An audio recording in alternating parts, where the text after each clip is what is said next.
Hello friends, माध्यमिक academy 2.0 में आपका स्वागत है। तो आज हम करने वाले हैं क्लास 10th में हिंदी का पूरा 2019 का पेपर सोल्यूशन। और अगर आपको हिंदी में 70 आउट ऑफ 70 नंबर लाने हैं तो आपको मैं जितना करा रही हूँ आप उतना कर लीजिए, आपके एक भी नंबर इधर से उधर नहीं होगा। और आप ये मत सोचो कि सीबीएसई बोर्ड वाले बच्चों के नंबर अच्छे आते हैं, यूपी बोर्ड वाले बच्चे भी अच्छे नंबर स्कोर करते हैं। आपके अंदर बस लगन होनी चाहिए और आपका एक एम होना चाहिए कि हमें इतना करना है, तो आपको 100% देना ही पड़ेगा। और मैं इसमें एक्स्ट्रा जो भी क्वेश्चन बताऊंगी तो आप कॉपी और पेन साथ में लेके बैठो, ठीक है। और इससे पहले मैंने बहुत सारी हिंदी, इंग्लिश, साइंस सभी की वीडियो अपलोड की है। पूरी तैयारी इसमें करवा रखी है क्लास 10th और 12th में हिंदी इंग्लिश की, ठीक है। तो अगर आप प्लेलिस्ट में नहीं गए तो वहाँ पे जाके देख सकते हैं। तो बिना टाइम वेस्ट करते हैं आज का वीडियो स्टार्ट फटाफट देख लेते हैं। टाइमिंग 3 आवर्स 15 मिनट होता है। 15 मिनट आपको एक्स्ट्रा पेपर रीड के लिए मिलते हैं, ठीक है। 70 मार्क्स का होता है। और सबसे आपके लिए तो गोल्डन चांस है 10th क्लास में इंटर वालों के लिए। जिन बच्चों पे मैथ होता है तो उनको प्रैक्टिकल के नंबर नहीं मिल पाते हैं, पर आपके लिए तो गोल्डन चांस है। 6 सब्जेक्ट में आपको 30 मार्क्स मिलेंगे, ठीक है। जो प्राइवेट स्कूल में बच्चे पढ़ते हैं उनको मोस्टली 30 में से 30 मिल जाते हैं। तो 180 नंबर तो आपको मिल ही रहे हैं ऑलरेडी। बाकी आपको 70 में से अगर आप 60 भी लाओगे तब भी आपका नॉर्मल 90% आराम से बन जाएगा। 60 है 30 है, ठीक है। तो वही आपके अंदर बस एक जोश होना चाहिए कि आप कर सकते हैं, तो आप यू कैन डू इट। 100% आप अच्छे नंबर। और ये सब्जेक्ट ऐसे हैं जिससे आपके नंबर और इंक्रीज होंगे। मैथ में नहीं हो पाते, साइंस, हिंदी और इंग्लिश तीनों में अच्छे स्कोर आप कर सकते हो। बस आपके अंदर एक जोश होना चाहिए, ठीक है। तो फर्स्ट क्वेश्चन आपको सेम इसी पैटर्न पे मिलने वाला है। जितने क्वेश्चन है सेम यही पैटर्न रहेगा। फर्स्ट क्वेश्चन आपका ट्रू फॉल्स से रिलेटेड आता है, ठीक है। तो फर्स्ट क्वेश्चन आपको इसमें से एलिमिनेट करना है। तो आपको जीवन परिचय में जितनी भी रचनाएं हैं वो सारी आपको याद होनी चाहिए। और जितने भी मोस्ट मैं बताती हूँ कि वो भी कर लीजिए। रचनाओं का भी मैंने अलग से वीडियो डाल रखा है, हिंदी ग्रामर की पूरी प्लेलिस्ट बनी हुई है। तो उसमें इससे एक भी क्वेश्चन आपको बाहर नहीं मिलेगा। तो आपको रचनाएं याद होंगी, लेखकों का पता होगा, तो आप इनमें से ये क्वेश्चन एलिमिनेट आराम से कर लेंगे। कैसे? देखो, भारतेंद्र हरिश्चंद्र को हिंदी गद्य साहित्य का जनक माना जाता है। सेकंड है, रानी केतकी की कहानी की लेखिका सुभद्रा कुमारी चौहान है। ये आपका क्वेश्चन गलत है। जो रानी केतकी की कहानी है ना, इसकी लेखक सुभद्रा कुमारी चौहान नहीं है। इसके जो लेखक हैं वो है ईशा अल्लाह खां, ठीक है। अब आपके पास कॉपी पेन जरूर होना चाहिए। जितने भी क्वेश्चन बोलूंगी अक्षर सारे अपने आप में क्वेश्चन होंगे, ठीक है। तो आपको रानी केतकी कहानी का ये तो पता ये गलत है, पर आपको सही आंसर भी आना चाहिए, ठीक है। इसका सही आंसर क्या होगा तो ये आपके माइंड में एकदम से क्लिक होना चाहिए कि इसका सही आंसर क्या होगा। तो रानी केतकी कहानी किसकी है? ईशा अल्लाह खां। तो आप इस पे कॉपी पे नोट करते चलो। जितनी रचनाएं आप अच्छे से याद कर लोगे वो आपको इसमें तो नंबर स्क्वायर करेंगी, और आपको 12th में भी यही सेम मिल जाते हैं, ठीक है। सेकंड क्वेश्चन है, आचार्य रामचंद्र शुक्ल एक प्रख्यात कवि हैं। गद्य में आपको फर्स्ट चैप्टर ही क्लास 10th में दे रखा है, तो ये आपको बिल्कुल नहीं करना है। ये कवि क्या है? कवि नहीं है। आपने अच्छे से पढ़ा, गद्य में है तो क्या है? लेखक है ये, ठीक है। तो ये भी आपका गलत हो गया, ये भी गलत हो गया। एक बात और, सुभद्रा कुमारी चौहान की अगर ये नहीं है तो इनकी और रचना भी आपको आनी चाहिए, ठीक है। इनका कौन कौन सी है? एक तो मुकुल है, त्रिधारा, ये इम्पोर्टेंट है जो। एक है वीरों का कैसा हो बसंत, ठीक है। ये आपको आनी चाहिए। वीरों का हो कैसा बसंत, मुकुल, त्रिधारा, ये आपके सुभद्रा कुमारी चौहान की रचना है। और ये किसकी है मैंने आपको बताई दी। शुक्ल एक कवि नहीं, क्या है? लेखक है। मैं आपको सही आंसर भी बताती जा रही हूँ कि पेपर में कैसे भी आ जाए तो आपका गलत ना हो। और अगर आप अच्छे से पूरा लगन के साथ जितने भी पेपर सॉल्यूशन करवा रही हूँ कर लिया तो यकीन मानिए 70 में से 70 नंबर आपके आ जाएंगे। डॉक्टर धर्मवीर भारती पूर्व मध्यकाल के कवि हैं, ये गलत है। ये प्रयोगवादी कवि थे शुक्ल युग में, ठीक है। तो बच्चा कौन सा हमारा फर्स्ट क्वेश्चन है ये आपका राइट है। भारतेंद्र हरिश्चंद्र को हिंदी गद्य साहित्य का जनक माना जाता है। तो देखो, एक क्वेश्चन जो 4 थे इनसे मैंने कितने सारे आपको क्वेश्चन करवा दिए। कौन किसका था सही बता दिया, इनकी रचना एक्स्ट्रा बता दी। तो इस तरह से आपको कॉपी पे नोट करते जाना है। अगर आपको अच्छे नंबर लाने तो। मैंने इंग्लिश, हिंदी, साइंस सभी का करवा दिया पूरा, ठीक है। एसएसटी में भी आपको इम्पोर्टेंट बता दूंगी। सेकंड क्वेश्चन आपको सेम इसी पैटर्न पे मिलेगा। 4 रचनाएं दी होगी और आपको इनमें से एक रचनाकार का नाम लिख देना है। मैं आपको चारों को ही बताऊंगी क्योंकि पेपर में कुछ भी आ सकता है। तो चिंतामणि, ये आचार्य रामचंद्र शुक्ल का ही है चिंतामणि, ठीक है। और आपसे विधा भी पूछता है कि किस विधा पे। विधा का मतलब होता है नाटक है, कहानी है, ठीक है। नाटक है या कहानी है, उपन्यास है, तो आपको ये पता होना चाहिए। तो चिंतामणि आचार्य रामचंद्र शुक्ल की क्या है, ये निबंध है, पूछा गया कई बार, ठीक है। शुक्ल का ये निबंध है। अगर आपने जीवन परिचय याद किया होगा तो आपको ये याद होगा अच्छे से। सेकंड देखो, जन्मेजय का नाग यज्ञ, ये क्या है। इसके रचनाकार तो हैं आपके जयशंकर प्रसाद। कौन है, जयशंकर प्रसाद। और ये क्या है, नाटक है। जयशंकर प्रसाद के बहुत ही फेमस नाटक है, स्कंदगुप्त, चंद्रगुप्त और ये भी, ठीक है। और इनकी रचनाएं भी आंसू, लहर, झरना, ये आपको आनी चाहिए। ममता, ममता तो आपके सिलेबस में भी है, ये वो एक कहानी है, ठीक है। ये हो गया हमारा 2 क्वेश्चन हो गए। शुक्ल से रिलेटेड मैंने जितने भी क्वेश्चन बताए इनके ये लिख लेना और आप जयशंकर प्रसाद का भी लिखेंगे, ठीक है। मेरी यूरोप यात्रा, पहले तो ये विधा सुन लो कौन सी है। ये है आपका यात्रा वृतांत, ठीक है। यात्रा से आप समझ सकते हैं, अगर विधा पूछे तो ये यात्रा वृतांत है। और ये किसका है, ये है, देखो एक मिनट रुको, इसके लेखक लिखेंगे डॉक्टर राजेंद्र प्रसाद, डॉक्टर राजेंद्र प्रसाद, ठीक है। ये हो गया। उसके बाद है विश्व साहित्य की रूपरेखा, ये भी आपको पता होना चाहिए। ये है इतिहास, ये क्या है, विधा पूछे तो ये क्या है, इतिहास है। और इसके लेखक कौन है, भगवत शरण उपाध्याय, ये भी आपके सिलेबस में है 10th क्लास में। भगवत शरण उपाध्याय, अजंता वाला चैप्टर इन्हीं का ही है, भगवत शरण उपाध्याय, ठीक है। तो इस तरह से मैंने आपको चारों बता दी, इनके विधा और इनके लेखक। चिंतामणि क्या है, निबंध है आचार्य रामचंद्र शुक्ल का। ये नाटक है जयशंकर प्रसाद का। मेरी यूरोप यात्रा एक यात्रा वृत्तांत है डॉक्टर राजेंद्र प्रसाद की। और ये विश्व साहित्य की रूपरेखा एक इतिहास, विधा पूछे तो इतिहास, और इसके लेखक हैं भगवत शरण उपाध्याय। आई होप आपको अच्छे से क्लियर हो गया होगा। और आपको कोई भी डाउट हो तो आप मुझसे कमेंट बॉक्स में पूछ सकते हैं। मेला आंचल के रचनाकार का नाम लिखिए। तो मेला आंचल किनके, ये विधा सबसे पहले ये उपन्यास है। विधा में क्यों बता रही हूँ, क्योंकि पूछा जा सकता है क्वेश्चन किसी भी तरह से घुमा के आ जाए, आपको आंसर आना चाहिए, तभी तो आपको अच्छे नंबर ला पाओगे। तो ये उपन्यास है, आप कॉपी पर नोट डाउन करिए। मैं बार बार कह रही हूँ, बस सुन के नहीं, बस आपको नोट डाउन करना है। लिखी हुई चीज़ें आपको लॉन्ग टाइम तक याद रहती हैं, ठीक है। और ये किसका लेखक, इसके फेमस है फणीश्वर नाथ, एक मिनट यहाँ लिख देती हूँ मैं, फणीश्वर, ये वाह है, फणीश्वर नाथ रेणु, ठीक है। फणीश्वर नाथ रेणु, इनके ये रचना है मेला आंचल, ये उपन्यास है, ठीक है। विधा पूछे तो उपन्यास है और लेखक है फणीश्वर नाथ रेणु। नेक्स्ट है आपका कलम का सिपाही, यहाँ पे सिपाहो नहीं, किस विधा। देखो मैंने बार बार पूछा था, अभी आपसे बोला था कि विधा भी पूछ लेता है। कलम का सिपाही 2 लोगों का बताता था, एक तो अमृत राय, ठीक है, एक आता है प्रेमचंद, दोनों की बताते हैं। और ये क्या है, जीवनी है, ये क्या है, एक जीवनी है। विधा पूछता है तो आपका जीवनी लिखेंगे, ठीक है। ये जीवनी विधा पे आधारित है। ऑप्शन में देगा तो दोनों में से एक जरूर देगा, या प्रेमचंद देगा या अमृत राय, ये दोनों के लिए आता है सेम, कलम का सिपाही। और ये एक जीवनी है, ठीक है। विधा पूछेगा तो इसका आंसर क्या होगा, जीवनी।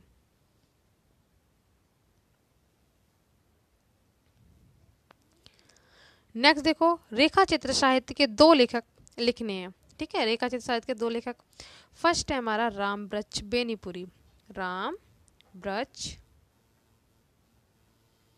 बेनीपुरी। सेकंड लेखक है इसकी महादेवी वर्मा, रेखा चित्रण का भी है महादेवी वर्मा। ठीक है। इनके अतीत के चलचित्र नीरजा, निहार, यामा, गिल्लू, ये इनकी फेमस रचनाएं हैं। रामवृक्ष बेनीपुरी की है माटी माटी की मूर्ति। ठीक है, इस तरह से लगेंगे, माटी की मूर्ति।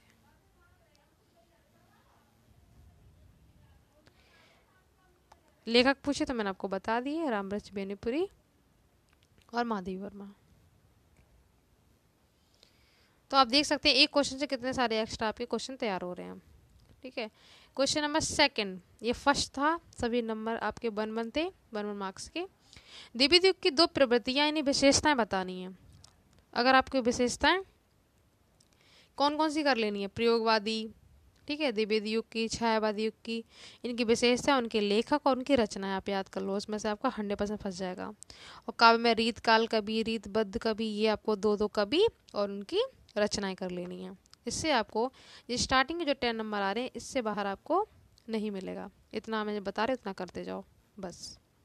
तो द्विवेदी युग के तो लेखक हो ही गए, यहाँ पे द्विवेदी युग की क्या बतानी, विशेषता बतानी है। ठीक है। उसके बाद प्रयोगवादी भी 2 विशेषताएं पूछी हैं, इन्हीं में से 4-5 क्वेश्चन होते हैं वो पूछ लेते हैं। फिर छायावादी के एक कवि का नाम, मैं एक के साथ 4 बताऊंगी, चारों को छायावादी का स्तंभ बोला जाता है, तो आपको चारों याद होनी चाहिए और उनकी रचनाएं। ठीक है। तो सबसे पहले द्विवेदी युग का देख लेते हैं, इनकी विशेषताएं कौन कौन सी हैं। तो इनकी 2 पूछिए। तो फर्स्ट है हमारी इसके द्विवेदी युग की, फर्स्ट है त्याग बलिदान की भावना की प्रबलता। द्विवेदी युग की जो भी थी उसमें त्याग बलिदान की भावना को बताया गया था। तो फर्स्ट है त्याग बलिदान की भावनाओं की प्रबलता। सेकंड है हमारा भारतीय एवं अतीत के गौरव के प्रति मोह या प्यार या प्रेम। ठीक है, कुछ भी कर सकते हैं। तो भारतीय एवं अतीत के गौरव के प्रति मोह और त्याग बलिदान की भावनाओं की प्रबलता, ये इसकी 2 विशेषताएं होंगी द्विवेदी युग की। आप 3-4 याद कर लो, बस 2 ही पूछी जाती है आपको। ठीक है। प्रयोगवादी की विशेषता क्या है, फर्स्ट है विद्रोह का स्वर, विद्रोह का स्वर मतलब विद्रोह का दिखाया गया है, और ये आप नोट डाउन करते चलो। सेकंड है बौद्धिकता की प्रधानता। ठीक है। निराशावाद व पलायन की प्रवृत्ति, मैंने आपको 3 बता दिए, बौद्धिकता की प्रधानता, विद्रोह का स्वर, निराशावाद एवं पलायन की प्रवृत्ति, ये हो गया। अब हम करेंगे छायावादी के किसी एक कवि का नाम। मैं आपको 4 बता रही हूँ जो इन्हें चारों स्तंभ कहा जाता है, जो आपके 12th में भी काम आएंगे, और किसी भी कॉम्पिटेटिव एग्जाम की आप तैयारी करोगे, इसमें हिंदी आता है तो उसमें भी ये रचनाएं इंपॉर्टेंट है। तो छायावादी के 4 स्तंभ कहे जाते हैं, कौन कौन, जयशंकर प्रसाद, मैं पूरा नहीं लिख रही हूँ, बोल दे रही हूँ, आप पूरा लिखते जाओ कॉपी पे, जयशंकर प्रसाद। सेकंड है सुमित्रा नंदन पंत, सुमित्रा नंदन पंत। थर्ड है सूर्यकांत त्रिपाठी निराला, सूर्यकांत त्रिपाठी निराला। और फोर्थ है महादेवी वर्मा। ठीक है, फोर्थ कौन है, महादेवी वर्मा। तो ये चारों छायावादी कवि हैं, इनको याद अच्छे से रखना। और एक बात और ध्यान रखना, इसमें कवि पूछे तो कवित्री में आप महादेवी लिख देंगे। ठीक है, वो सब लेखक में आते हैं जो भी मैंने बताए थे, जयशंकर प्रसाद, सूर्यकांत त्रिपाठी निराला और सुमित्रा पंत, ये आपके लेखक हो गए। कवि पूछ रहे तो आप महादेवी लिख देंगे। ठीक है, बस ये चारों छायावादी स्तंभ कहे जाते हैं, महादेवी वर्मा। और इनकी रचनाएं भी मैं आपको बता चुकी हूँ, नीरजा, निहार, यामा, गिल्लू, 9th क्लास में चैप्टर भी था, आपने पढ़ा होगा। तो ये इनकी रचनाएं होगी। जयशंकर प्रसाद की रचना मैं आपको बता ही चुकी हूँ, आंसू, लहर, झरना, ममता। ठीक है, उसके बाद और कौन से बच्चे आपके, सुमित्रानंद पंत, इनकी पल्लव फेमस है सुमित्रानंद पंत की। और सूर्यकांत त्रिपाठी निराला की रचना कौन सी है, अनामिका, अड़िमा, ये आप लिख देंगे। और सुमित्रानंद पंत की ग्राम्य गीत इनकी है, और पल्लव मैंने आपको बता ही दिया, गुंजन, ये इनकी हो गई। ठीक है, तो ये आपका रचनाओं से भी क्वेश्चन क्लियर हो जाता है, एक्स्ट्रा मैंने आपको बता दिया। नेक्स्ट देखो,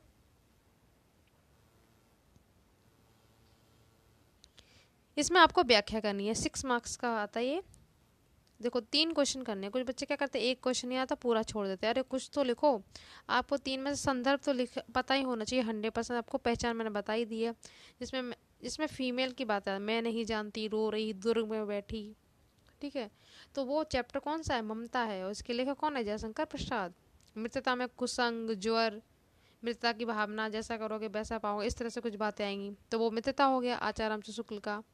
तो आपको पहचान आनी चाहिए। अजंता में सारी पहाड़ चित्र दीवार ये सब दिखाए हैं, तो उसके लेखक कौन होंगे, भगवत चट्टोपाध्याय। और भारतीय संस्कृति की बात करेगा तो उसमें पूरा संस्कृत साहित्य ये सब आएगा, तो उसके लेखक आपको लिख देने डॉक्टर राजेंद्र प्रसाद। तो आपको अच्छे से पहचान होनी चाहिए। मैंने चारों चैप्टर करवा दिए, इससे बाहर आपको बोर्ड एग्जाम में व्याख्या नहीं मिलेगी, चारों की पहचान आपको आनी चाहिए, ठीक है। तो आप संदर्भ लिखेंगे तो आपको 2 मार्क्स मिलेंगे। रेखांकित अंश का मतलब होता है जहाँ से ये अंडरलाइन हो रही है उसकी व्याख्या लिख देनी है अपनी लैंग्वेज में। फिर आजीवन भयभीत रहने का कारण क्या है, तो आपको यहाँ से पता चल जाएगा उसको रीड करके। तो बहुत ही सिंपल होते हैं, आपको ये इग्नोर नहीं करने हैं, ठीक है। अगर आपको एक क्वेश्चन बाय द वे नहीं आता है तो आप बाकी तो क्वेश्चन लिखो, बाकी के 2 नंबर तो मिलेंगे आपको, पूरा छोड़ के नहीं आना है। और आपको उसमें छोड़ना ही नहीं कुछ, सारा बहुत सिंपल है। ये 3 गिने चुने क्वेश्चन आते हैं, संदर्भ व्याख्या और एक क्वेश्चन नॉर्मल सा पूछ लिया जाता है। क्लियर। तो व्याख्या एक ऐसा वो है जिससे आप अच्छे नंबर स्कोर कर सकते हैं। तो संदर्भ क्या लिखेंगे, मैं नहीं जानती, झोपड़ी, ये सब आ गया। तो आप बिना सोचे समझे, महल, भगवान ने सुन लिया, ये सब कौन सा चैप्टर है, ममता। ये कहानी है किसकी, जयशंकर प्रसाद की, ठीक है। संदर्भ कैसे लिखेंगे, ये तो संदर्भ आएगा या पाठ का लेखक और पाठ का नाम। तो पाठ का लेखक कौन होगा, जयशंकर प्रसाद, और नाम होगा ममता। और संदर्भ कैसे लिखेंगे, प्रस्तुत गद्यांश, गद्य का है ना तो गद्यांश, प्रस्तुत गद्यांश हमारी पाठ्य पुस्तक गद्य खंड के ममता नामक पाठ से लिया गया है। इसके लेखक जयशंकर प्रसाद हैं। इतना आप लिख दोगे, ठीक है। ये हो गया हमारा 2 मार्क्स का। नेक्स्ट है रेखांकित अंश की व्याख्या। देख लेते हैं कहाँ से कहा था, मैं आज इसे छोड़े जाती हूँ, अब तुम इसका मकान बनाओ या महल, मैं अपने चिर विश्राम गृह जाती हूँ। तो ममता बैठ के क्या बोली कि मैं अपनी झोपड़ी को छोड़ के जा रही हूँ, अब चाहे इसका तुम मकान बनाओ या महल, मैं अपने चिर विश्राम गृह जाती हूँ, ठीक है। ये आपको बना के लिख देना है कि वो अपना महल और मतलब महल नहीं सॉरी अपनी झोपड़ी को छोड़ के जा रही है, अब उनको किसी का भी भय नहीं है, ठीक है। आप इसको बना के लिख सकते हैं। बाकी आपका ये इस वाले क्वेश्चन से क्लियर हो जाएगा। आजीवन भयभीत रहने का कारण पूछ रहा है, ठीक है। क्या कारण था कि वो डरी हुई थी। तो मैं नहीं जानती कि वह शहंशाह था या सादा मुगल, पर एक दिन इसी झोपड़ी के नीचे वह रहा। मैंने सुना था कि मेरा घर बनवाने की आज्ञा दे चुका था। मैं आजीवन अपनी झोपड़ी खुदवाने के डर से भयभीत रही। तो इसको आपको कैसे लिखना है कि उनका जो डर था वो यही था, वो सोच रही थी कि जो शहंशाह या मुगल इस झोपड़ी में रहा था वो मेरा घर बनवाने की आज्ञा दे चुका था। उन्हें यही डर था कि अब उनकी जो झोपड़ी थी वो खुदवा के वो कुछ नया वहाँ पे बनवा देगा, बस उनका यही डर था उनकी झोपड़ी खोने का। इस तरह से आप इसको बना के लिख देंगे। और इसका तो मैंने बता ही दिया कि बोल दिया कि मैं आज इस अपने झोपड़ी को छोड़ के जा रही हूँ, आप इसका तुम मकान बनाओ या महल, ठीक है। मैं एक अपने परम धाम में जा रही हूँ, मतलब वो सब कुछ छोड़ छाड़ के जा रही थी। बोलती है मेरा समय पूरा हो गया है, तो आप इसमें कुछ भी बना सकते हैं। तो ये हो गया। नेक्स्ट देखो, ये जो व्याख्या है अब आपके सिलेबस में कम कर दी गई है। इस चैप्टर को जयप्रकाश भारती का कोविड की वजह से 30% लेस हो गया, ठीक है। पर आगे जो बच्चे पढ़ेंगे तो उसके लिए फिर से वही हो जाएगा। तो ये चैप्टर जो मानव अज्ञात के रहस्यों को, तो इसका संदर्भ जो होगा, इसके जो पाठ का नाम है पानी में चंदा और चांद पर आदमी। इसका जो पाठ का नाम क्या है, पानी में चंदा और चांद पर आदमी, और इसके लेखक हैं जयप्रकाश भारती, जयप्रकाश भारती। तो सेम ऐसे लिखना है, पुस्तक गद्यांश हमारी पाठ्य पुस्तक गद्य खंड के पानी में चंदा और चांद पर आदमी नामक पाठ से लिया गया है। इसके लेखक जयप्रकाश भारती हैं। रेखांकित की व्याख्या आप इस तरह से, जैसे मैंने भी बताया था, इसको इसी तरह से यहाँ से अपनी लैंग्वेज में लिख देना है। मानव मन किसके लिए उत्सुक रहा है, यहीं पे आंसर आ गया। मानव मन सदा से ही अज्ञात जो रहस्य होते हैं उनको खोलने का, जानने समझने के लिए उत्सुक रहा है। ठीक है, और इसमें ये वाला लिख देना, उनकी अनगढ़ और अविश्वसनीय कथाएं उस सत्य को निकट पहुंचाने में प्रेरणा शक्ति का काम करती रही हैं। ये अभी तो आपके सिलेबस में नहीं है, पर मैंने आपको बता दी।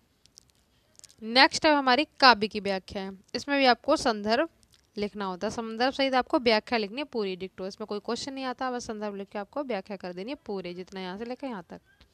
तो जिस तरह से मैंने गद्य की आपको पहचान बताई चैप्टर की, उसी तरह से आपको काव्य में पहचान लेना है। देखो, सूरदास की जो रचना है सूरसागर से लिखी, उसमें उन्होंने हर किसी रचना में अपना सूर नाम लिखा है।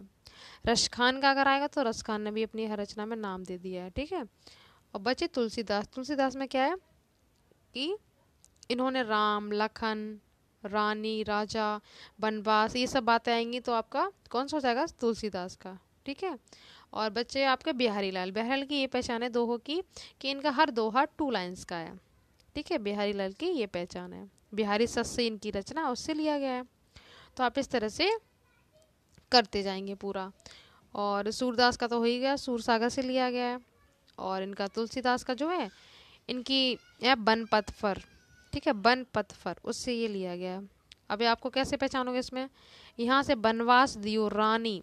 ठीक है, ये सब आ गया ना, तो ये कौन सा हो गया, ये तुलसीदास की रचनाएं जो है संदर्भ सहित आपको व्याख्या करनी। तो संदर्भ आपको पहचान में आ गया, कैसे लिखेंगे, प्रस्तुत पद्यांश, उसमें गद्यांश लिखते हैं, इसमें पद्यांश लिखते हैं। प्रस्तुत पद्यांश हमारे पाठ्य पुस्तक काव्य खंड के, वहाँ गद्य लिखते हैं, यहाँ पर काव्य खंड के। काव्य खंड में बन पथ पर, मैंने अभी बताया बन पथ पर, बन पथ पर। ठीक है, इससे लिया गया।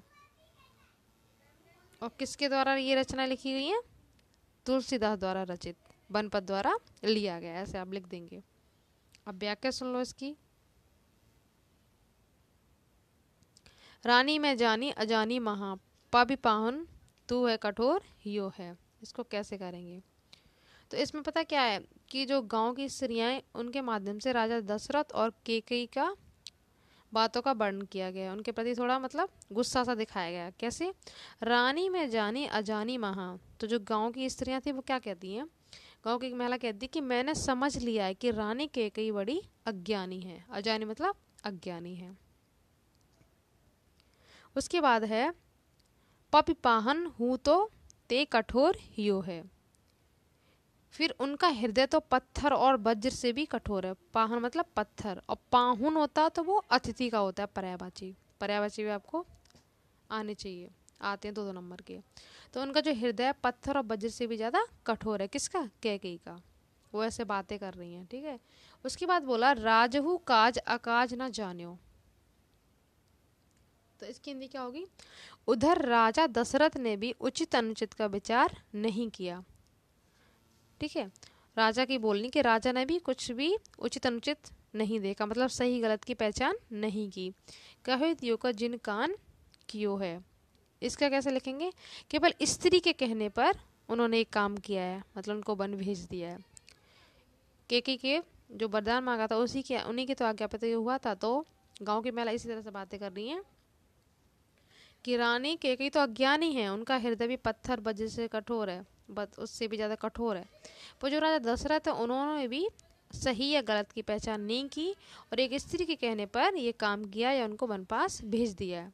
फिर ऐसी मनोहर मूर्ति ये, तो इसकी हिंदी क्या होगी, ये तो इतनी सुंदर जो मूर्तियां हैं, मूर्तियां की संज्ञा किससे की है, राम लक्ष्मण, इनसे बोला गया सीता से कि इनकी इतनी लुभावनीय मूर्ति, जो लुभावनी मूर्ति हैं या सुंदर मूर्तियां हैं, इनके बिछड़ने पर इनके परिवार के लोग किस प्रकार रहेंगे, बिछड़े। तो इनके बिछड़ने पर इनके प्रीतम मतलब परिवार के लोग जियो हैं, कैसे जिंदा रहेंगे या जीवित रहेंगे। ये हो गया। आँखिन में सकी राखबे जोग, तो वो कहती हैं ही सकी ये तो आँखों में रहने के लायक हैं या योग्य हैं, इन्हें कमी के वनवास दियो है। फिर इन्हें वनवास क्यों दिया गया, तो इस तरह से वो बातें करती हैं कि इतनी सुंदर मूर्तियाँ, इनसे बिछड़कर उनका परिवार कैसे रहेगा, ये तो आँखों में रहने योग्य हैं या हमेशा आँखों के सामने रहने चाहिए, तो फिर भी इन्हें वनवास दे दिया गया। क्यों इन्हें वनवास दिया, तो ये इसकी कहानी है। अच्छा, आई होप आपको अच्छे से समझ में आ गया होगा, इसको नोट डाउन कर लीजिए। नेक्स्ट देखो अथवा में है, मैं आपको दोनों बता रही हूँ, आपको अच्छे से आना चाहिए। सागर निज छाती पर जिनके, ये आपको पहचाननी है। ये रचना किसकी है? सागर निज छाती पर जिनके अगणित, तो ये है राम नरेश त्रिपाठी की। ठीक है, राम नरेश, ना पे नहीं आएगा, नरेश त्रिपाठी। तो व्याख्या वही लिखोगे हम। प्रस्तुत पद्यांश हमारे पाठ है पुस्तक काव्य खंड के राम नरेश त्रिपाठी द्वारा रचित स्वदेश प्रेम से ये कविता ली गई है। ठीक है, किससे? जैसे तुलसीदास का था बनपथ पर, सूरसागर होता है सूरदास का, रस खान के, तो इसी तरह से इनका है, किससे लिया गया? स्वदेश प्रेम से ये कविता ली गई है, स्वदेश प्रेम। ठीक है,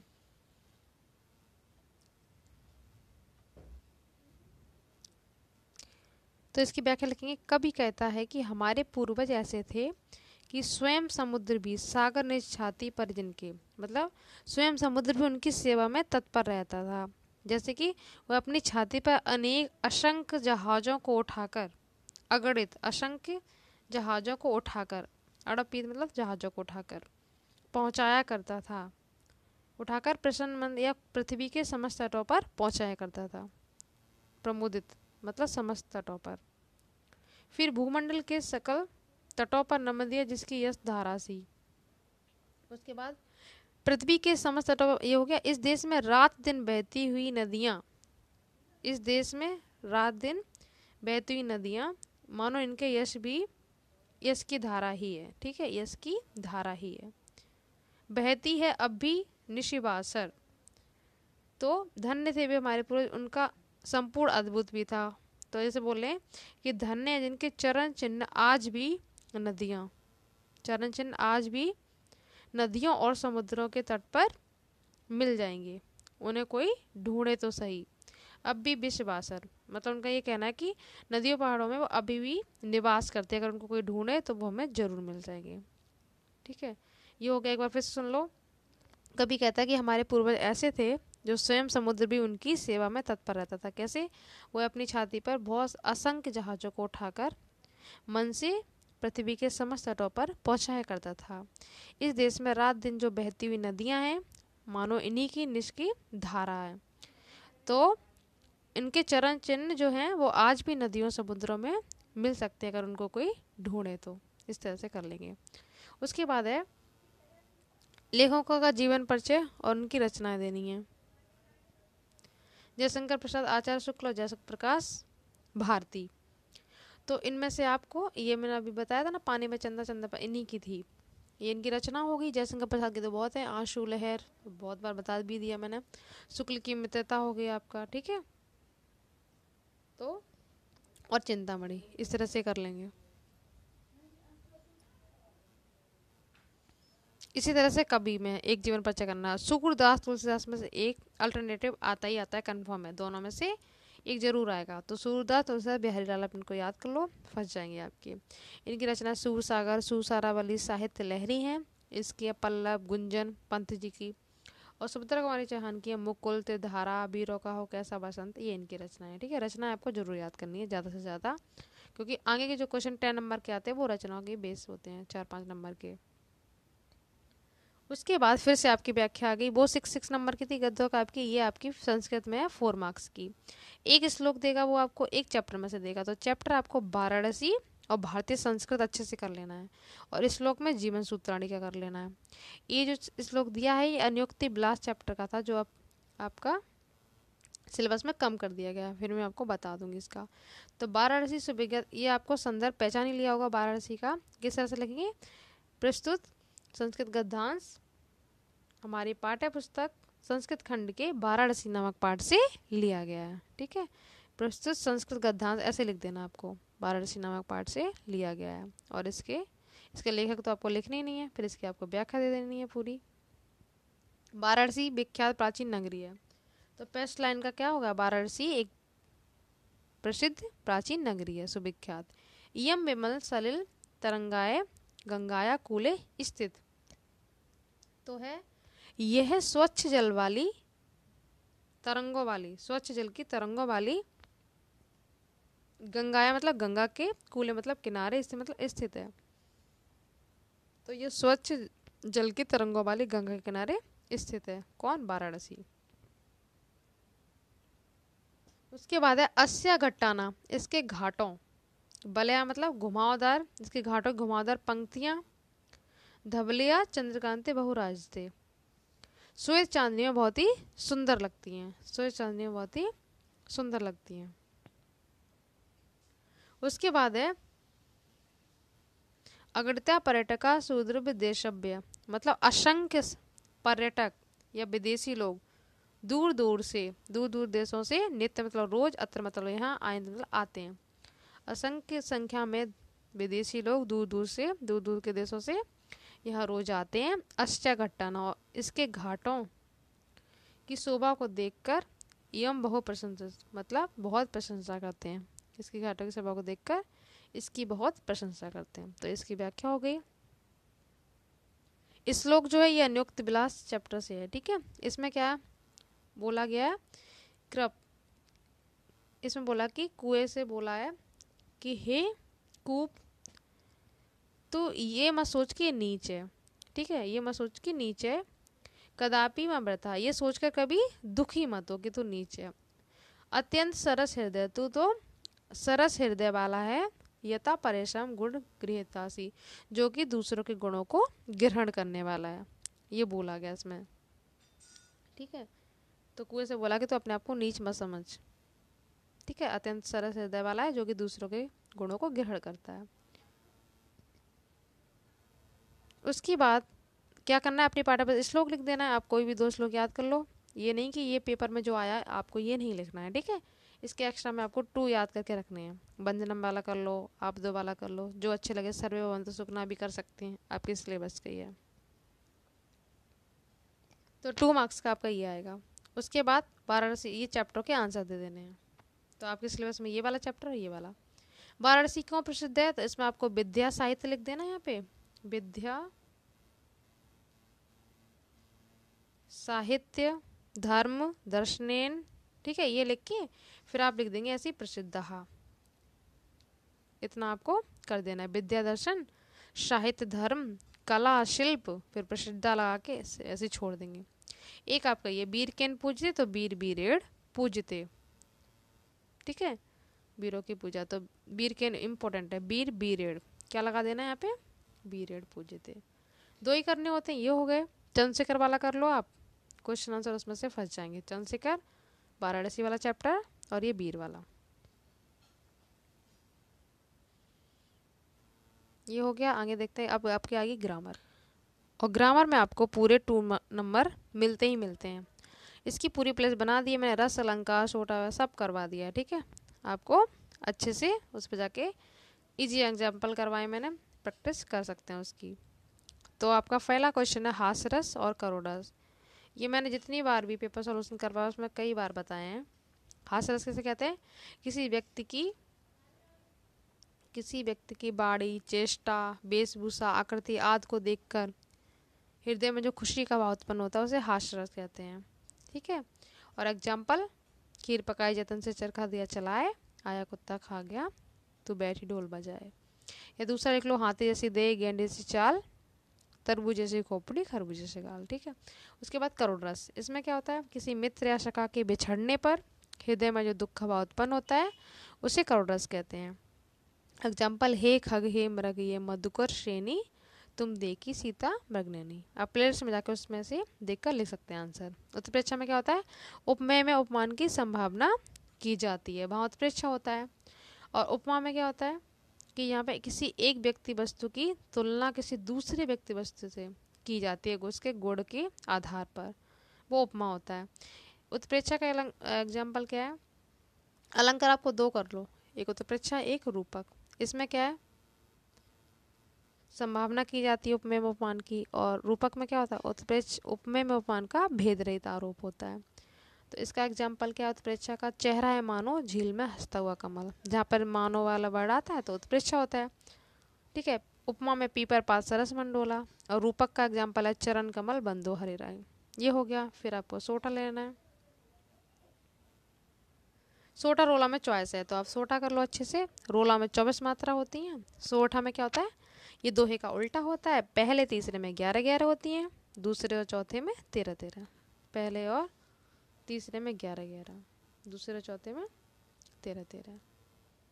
एग्जाम्पल क्या लिखेंगे, जो समृद्धि सिद्ध होई गणनायक करिवर बदन, करो अनुग्रह सोई बुद्धिराज शुभ गुण सदन। ठीक है, आपको बोर नहीं होना है, आपके अंदर एक एम होना चाहिए ना कि हमें 70 में 70 लाने हैं। जिस तरह आप वीडियो गेम खेलने में टाइम निकाल देते हो, मूवी देखने में, उसमें बोर नहीं होते, तो इसमें भी बोर नहीं होना चाहिए, क्योंकि आपका ये फ्यूचर सेव होगा इससे। अच्छी परसेंट 10th की, आप कोई भी कॉम्पिटेटिव एग्जाम की तैयारी करेंगे तो उसमें 10th की परसेंट ही मेन होती है। तो आपको बोर नहीं होना है, बस कॉपी पे इंटरेस्ट लेके करते जाओ। इंटरेस्ट लेके पढ़ोगे तो कभी भी बोर नहीं होगे। ठीक है, उपसर्ग मैंने बहुत अच्छे से आपको करवाई दिए हैं। 3 बनाने होते हैं, तो आ से अपमान, सु से सुअस। ठीक है, सुयस लिख दो। उसके बाद सह से सहपाठी, अनु से अनुकरण, अभि से अभिमान, पर से परिवार। ये हो गया।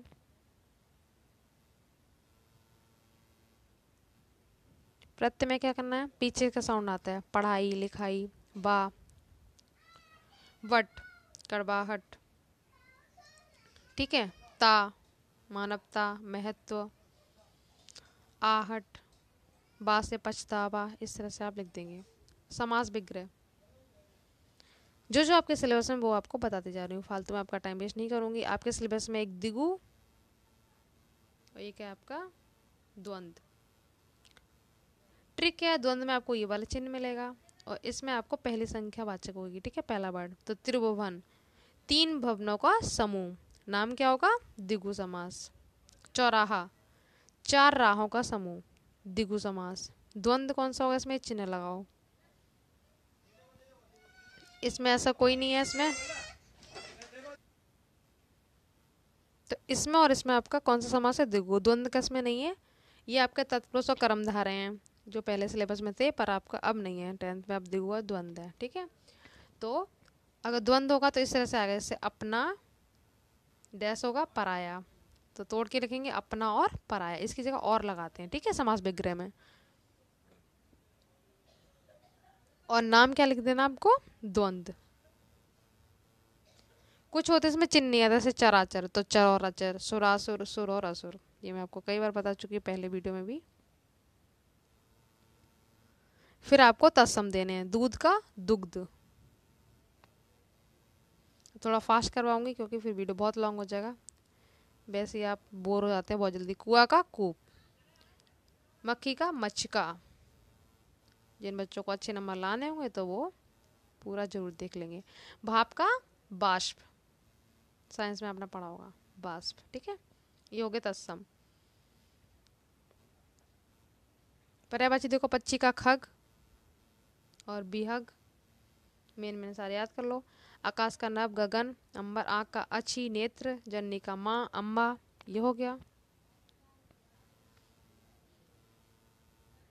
आपके सिलेबस में जो संधि है, एक ही संधि है आपका यड़।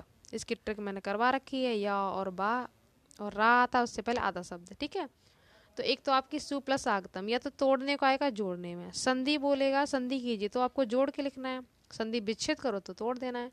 दोनों तरीके से आपको आना चाहिए। तो इसमें स्वागतम ऐसे जोड़ देंगे। ठीक है, नाम हो गया यड़। गुरु आदेश तो गुरुवादेश, गुरुवादेश। ठीक है, इस तरह से लिख देंगे,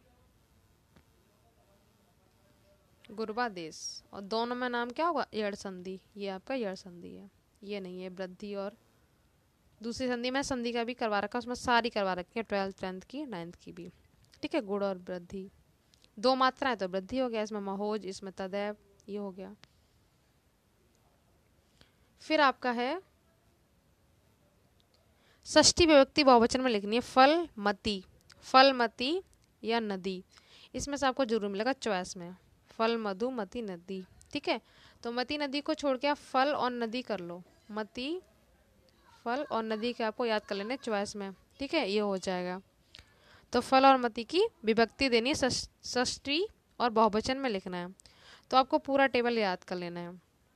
फल और नदी के कर लो, बाकी आपको चॉइस मिलेगी वो आप छोड़ देना। ठीक है। तो षष्ठी विभक्ति क्या होगी इसकी, फल की होगी फलानाम। एक का याद कर लो, दूसरा अपने आप बन जाएगा। विभक्ति में बहुवचन में फलानाम। इसी तरह से मति का बन जाएगा मति नाम, मति नाम।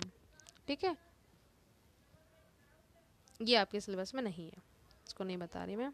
फिर आपको ये और ये आपके सिलेबस में नहीं है, पठ और हस है। ठीक है, आप पठ की भी सारे रूप कर लो, उसी से आपका फंस जाएगा। इसमें भी एक ही तो करनी है। तो पठेत का धातु तो आप पठ पकड़ लिया होगा आपने पहली वर्ड में, पठ। लकार है विधिलिंग लकार, कौन सा, विधि, विधिलिंग लकार। वचन कौन सा है, एक वचन। ये आपको पूरी टेबल याद कर लो, मैंने आपको बताया किस तरह से, प्लेस में जाके देख सकते हैं। और धातु पठ होएगी, लकार विधिलिंग लकार हो गया, वचन एक वचन हो गया, प्रथम पुरुष हो गया। दूसरा देख लो, हसंतु। हसंतु में क्या है, लकार आपका लोट है, लकार कौन सा है, लोट। वचन कौन सा है, बहुवचन। और पुरुष कौन सा, प्रथम। धातु हस से, धातु कौन सी होगी हमारे, हस। ठीक है, हस, ये हो गया। फिर आपका लास्ट में संस्कृत अनुवाद, सोने वाला है कंप्लीट आपकी मंजिल, बस सोने वाली है पूरी। देखो, बालिकाएं घर जाती हैं तो कैसे लिखेंगे, बालिका गृहम गच्छन्ति, जाती है ना प्लूरल, तो गच्छन्ति। संस्कृत में सीधे सीधे करते हैं, इसकी वीडियो बना रखी है मैंने किस तरह से बनाते हैं। सेकंड देखो, भारत हमारा देश है, तो भारतस्य अस्माकं